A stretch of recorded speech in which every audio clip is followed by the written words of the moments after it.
Olá, bom dia. Vamos para a nossa aula de história de hoje. Nós vamos trabalhar com um livro lá na página 8, no capítulo 1.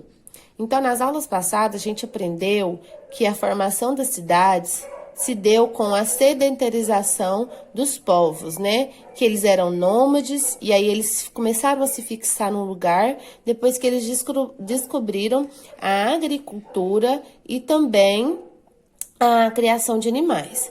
Mas será que essa origem das cidades, né, dos povos, se deram tudo na mesma época? Não, né? Existem vários tipos de povos e que também eram totalmente em épocas diferentes. A gente vai aprender também que cada povo tem uma cultura, cada povo tem um jeito de viver diferente do outro, certo? Aqui na atividade de hoje, vocês vão começar. Vai responder aqui resumidamente, vai olhar aqui no mapa. Nesse mapa aqui, a gente vê alguns dos povos antigos, 3.200 anos a 150 anos atrás. Aqui são alguns tipos de povos. Onde que a gente mora mesmo? Aqui na América, né? Olha o nosso povo aqui. Então, qual que é a origem do nosso povo? Tá aqui, né? O Caimurá. Então, gente, vocês vão olhar esse mapa aqui e vai responder. Quais os povos foram indicados no mapa acima? Responde. Você já ouviu falar de algum deles? Sim ou não? Responde. E qual? Eles ocupavam territórios próximos de si? Sim ou não? O desenvolvimento desse povo ocorreu ao mesmo tempo? Olhando o mapa, olhando as datas que estão aqui, você identifica se elas ocorreram ao mesmo tempo? Sim ou não? Muitas pessoas, vamos para a página 9, muitas pessoas, elas tentam entender, né, da onde que a gente veio, como que surgiu o mundo. Então, e essas histórias, elas sempre estão baseadas em cheios de fantasia, elementos sobrenaturais. E essas histórias, hoje são consideradas mitos desses povos, né?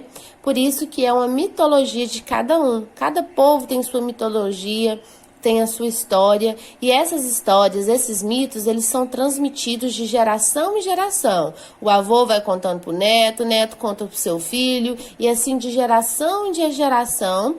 E esses mitos, eles às vezes vêm tomando diferentes versões, porque dizem que é assim, ó, que cada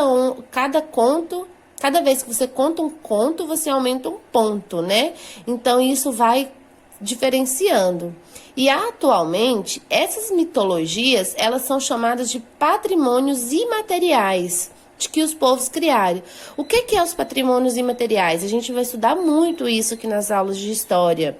Patrimônio imaterial, ele é uma cultura, né? Que ela é passada de geração em geração. O imaterial é uma cultura que a gente não pode pegar literalmente. Por exemplo, são as histórias, são as lendas, são as músicas, são as festas. Isso faz parte da cultura imaterial de um povo, onde a gente sabe que existe, mas a gente não pode pegar. Por exemplo, uma cultura aqui da nossa cidade, a cavalhada. A gente sabe que ela existe, ela é uma cultura imaterial, que ela vem passando de geração em geração. Uma cultura, a música sertaneja do nosso Goiás, uma cultura imaterial, a gente vê. Não, mas a gente sabe que existe, né? Aí você vai gravar um áudio para mim falando, né, um pouco da cultura, de história e lenda que foram ensinadas a você da nossa cidade. Não é para escrever, você vai gravar um áudio respondendo essas duas questões num áudio só. Você vai falar quais são as lendas da nossa cultura daqui de Jaraguá, certo? E aqui na página 10, você vai responder somente essa questão 1 aqui, ó.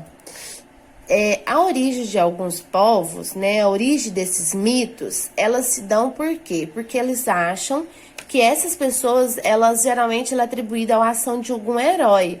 Que essas pessoas têm um conhecimento, que essas pessoas são heroínas, elas têm poderes, né? Então, junta tudo isso e começa a acreditar, então, que a partir dali que surgiu algum povo, os seres humanos cheios de poderes, cheios de força, Geralmente esses mitos também têm um domínio sobre natureza, sobre o fogo, tem algo muito místico, né, geralmente. Aqui vocês vão conhecer hoje, depois da leitura, vai conhecer um herói que se chamava Mavustini. O que é esse herói? Você vai ler e vai identificar por que a história de Mavustini pode ser considerada um mito. Por que você acha? Lembrando que é um mito, as pessoas acreditam que eles são herói. Será que Mavustini, ele era considerado um herói? Por quê? Vai ler, identificar e escrever aqui, certo?